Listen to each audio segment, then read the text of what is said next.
Hey everybody, and welcome back. It's Talks from Crits Happen, and I'm here with a video, something we haven't done in quite a while, but I'm really excited about what we're going to do today. Today we're going to do a video for Unmatched Digital Edition. This is a board game that is made by Restoration Games, and it is done digitally by Acram Digital. Acram has done a multitude of other games, as you can see right here. Stone Age is coming, which I'm really excited about because that was a great application and a great game for a long time, and then lost support, so they're bringing it back, and I'm really excited about that. They have Concordia, Charterstone, Istanbul, 8-Minute Empire, Steam. Really, really great games. Speaking of Steam, that's what we're recording this on right now, and I want to let everybody know that while most of you who know me know that I love Unmatched, the board game, this digital edition was actually provided by Restoration Games, so I want to say thank you very much for that.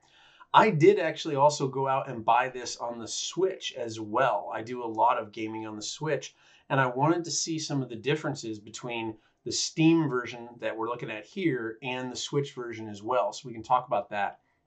If you're not familiar with Unmatched, I'm not going to go through and teach all the rules to this. This is really just going to be an overview.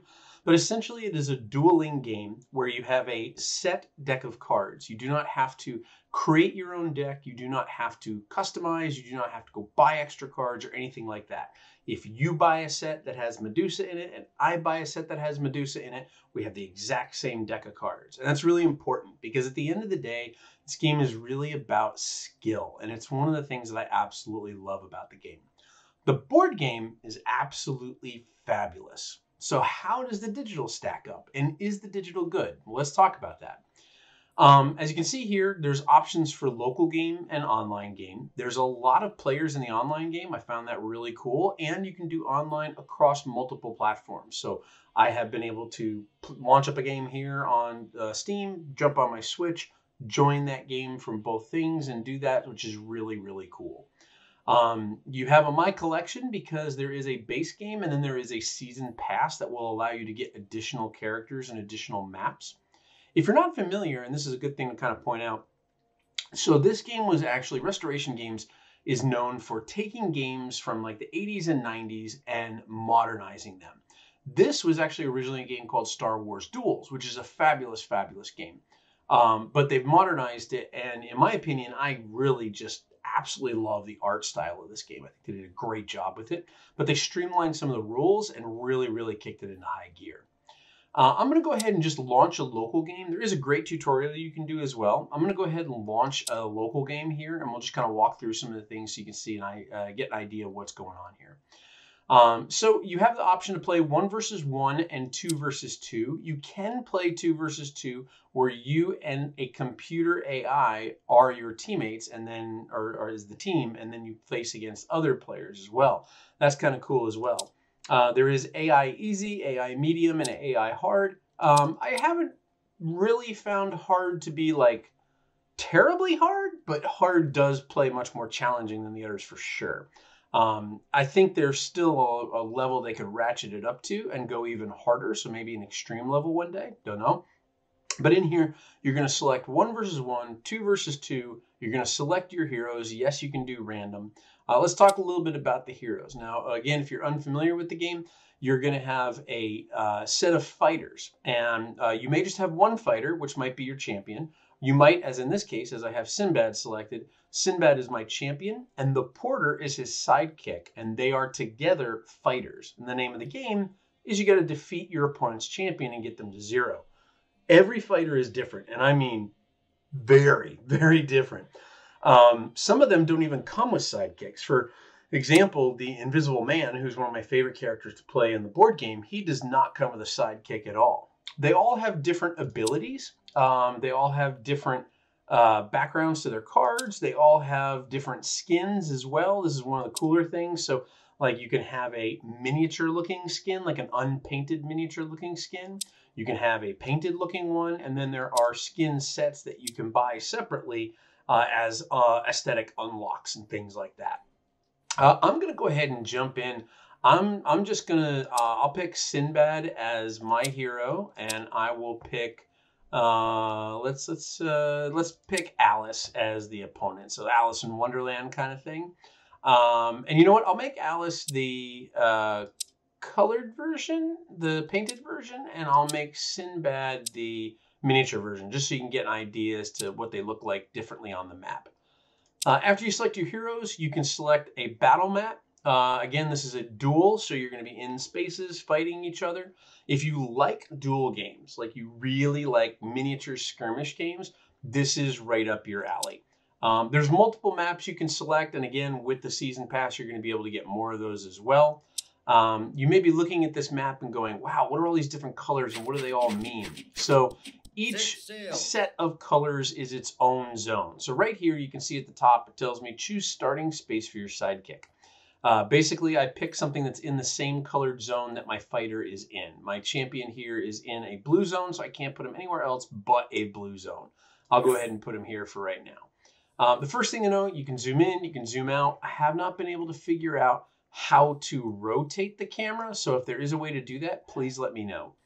The HUD is really good. So I'm going to confirm placing my porter, and then Alice will draw her cards and place the Jabberwock, which is her sidekick, and then we're off and running. If you're unfamiliar, or if you are familiar, there's 3 actions you can do in Unmatched when it's your turn. You can either attack, you can scheme, or you can maneuver. And maneuvering is a really strategic part of the game. It's not as simple as just moving your characters, your movement speed. You actually have to draw a card. And because we each have 30 card decks, and if we run out of cards, we take 2 damage for every card we would draw. The more cards you draw, the more access you have to your deck, but the faster you get to potential fatigue damage. So you really have to balance your strategies on that. The other thing that I really like, and I'll just pull this up just so you can kind of take a look at it here, when you click on a card to play, or in the Switch version, you have a toggle of buttons to pull up certain cards. The artwork is gorgeous and really well represented, and everything is really clear and easy to read. And I think that's even more important for the Switch version, because I play a lot of times in handheld mode for the Switch, and it drives me bonkers when I get a game for the Switch and it's such small writing and text that I can't read it. So this is really well represented on the Switch. I think they did a great job on that. But essentially, you're going to have the options of playing your cards and scheming, which is what this symbol is, which is the lightning bolt. I'm going to go ahead and hit the back button. That's one of the best parts about this game. There's actually an undo button, so you can back up. I could attack, but the problem is I'm not adjacent to anyone. So my third thing I could do is I could maneuver, which is this little icon in the lower right, which is the drawing a card and moving icons. You would click on that, and then you would draw a card, and then you would choose to maneuver. Now you move both your characters at the same time. So if I wanted to move my porter over here, for example, and I want to move Sinbad over here, for example, I could do that as well. If you're wondering what are the movements for each character, you can click on your character's portrait, and you can see right here, Sinbad has 2 movement and the porter has 2 movement. However, Sinbad has a special ability. When you maneuver, you may move your fighters +1 space for each voyage card in your discard pile. You can always check your discard pile by coming in here. You can also see what is in your deck. This is not the order of your deck, just the cards that are in your deck. So if you want to become more familiar, these are the voyage cards. There's several different ones of them in his deck. And then, of course, you can see what's in your hand. You can do this with your opponent as well. You can click on theirs. You can see their special ability. Alice, in this case, if you're familiar with Alice in Wonderland, there's the opportunity for Alice to be big or small, and she can add to her attack or her defense values on that.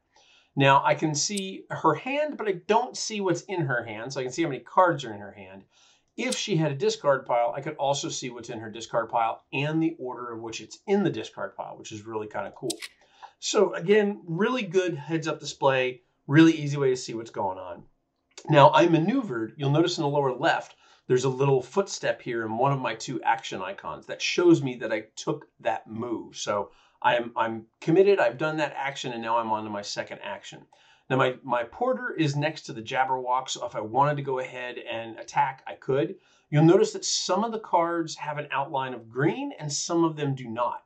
You'll notice the ones that don't specifically say Sinbad on them. That means that only Sinbad can play them. And since Sinbad is a melee fighter and he's not in melee range, meaning adjacent to another character, I can't play them. However, my porter is able to be played, and I can play Feint, exploit, or momentous shift for him. The reason that Riches Beyond Compare is open and available for me to play, even though it says Sinbad, is because it's a scheme card. It's not an attack card. Schemes are essentially actions you can play, and they're instant things that happen. But let's go ahead and show you a combat, and you can see how this works. I'm going to go ahead and choose Exploit. This is going immediately to highlight the Porter and the Jabberwock. If there were multiple targets, let's say Alice was right here, it would give me the option then to choose who I'm going to attack. But in this case, I only have the one. If you're wondering what the X2 means in the lower right-hand corner, it means there's 2 of these cards in your deck. And if you're wondering what the 1 in the circle is, that's a boost.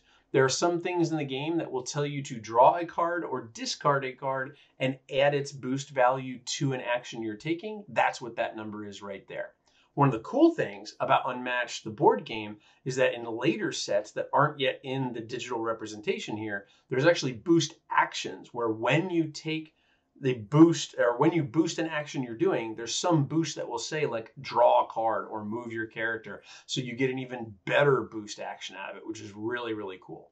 All right, let's go punch this Jabberwock in the face. So I'm going to go ahead and select this, and it shows me, okay. So let's talk through what happened here, because I do have my animation set pretty fast. So the Porter won the combat. These cards are attack and defense cards because they have both half of an attack symbol and half of a defense symbol. So you can use them for any action you want, attack or defense. In this case, I'm attacking with a 4.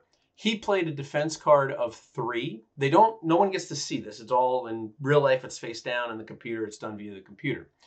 And then our combat abilities trigger. And there's different things that will say beginning of combat, during combat, after combat, so on and so forth. One of the really nice things that Acram's done here is you can see there's an A and a B, and it shows you exactly up here in a menu when each of them actually did this. And it shows you up here in the menu exactly where each of them did this. So you can see that A took place during combat, B took place after combat. It highlights it so you can see it really easily. That does get important because there's some things that will have 2 or 3 different things on there. So being able to, kind of go back and see that in the menus is really nice. In this case, you basically subtract the difference. So 4 minus 3 is 1. I did 1 damage to the Jabberwock. Afterwards, if your fighter started this turn in a different space, this card's value is 5, but that's not what happened here, so that didn't really trigger or do anything. But then after combat, my character said draw 1 card, which I did. I drew this leap away. And then I can close this, and that's the end of my turn. It shows me I took 2 actions in the lower left. I maneuvered and I attacked. So I would end my turn, and then it would move to Alice. I can't say enough really good things. All right, so Alice is attacking me, or actually the Jabberwock is attacking me. Let's go ahead and play Feint here. Feint immediately cancels the effect on the opponent's card. So let's go ahead and do that. So I am going to take a damage, but it cancels the during combat effect, so that's not going to do anything. So the Jabberwock will just do 1 damage to the Porter, and that will be the end of the combat. It's very fast, as you can see. That's something that I really, really like about this. Like I said, I really can't say enough nice things about this. I think Acram absolutely crushed it 99% of the way. What's the 1%? The 1% that I really don't enjoy in the game is the voiceover acting. And as someone who does voiceovers for professional videos and different things like apps and video games like that, it is really, I don't know how to really put a word to it. But at the beginning of every player's turn, there is a voiceover that happens, and it just sounds a little cheesy. But quite honestly, that's a personal preference. If that's the biggest gripe, that's not even a problem at all. I've been really happy, both with the Steam version and with the Switch version, and I can't say enough good things about this. It's also available on iOS and on Android as well. You can cross-platform play against all those, so you can fight to your heart's content with your friends, strangers, enemies, whoever you'd like to. And there's going to be a lot more coming. As I mentioned earlier, and I can back out of here and show you from the main menu real quick. If I wanted to do a new battle and open up characters, you get, in the base game, you get Alice, you get Beowulf, you get King Arthur, you get Little Red, you get Medusa, and you get Sinbad.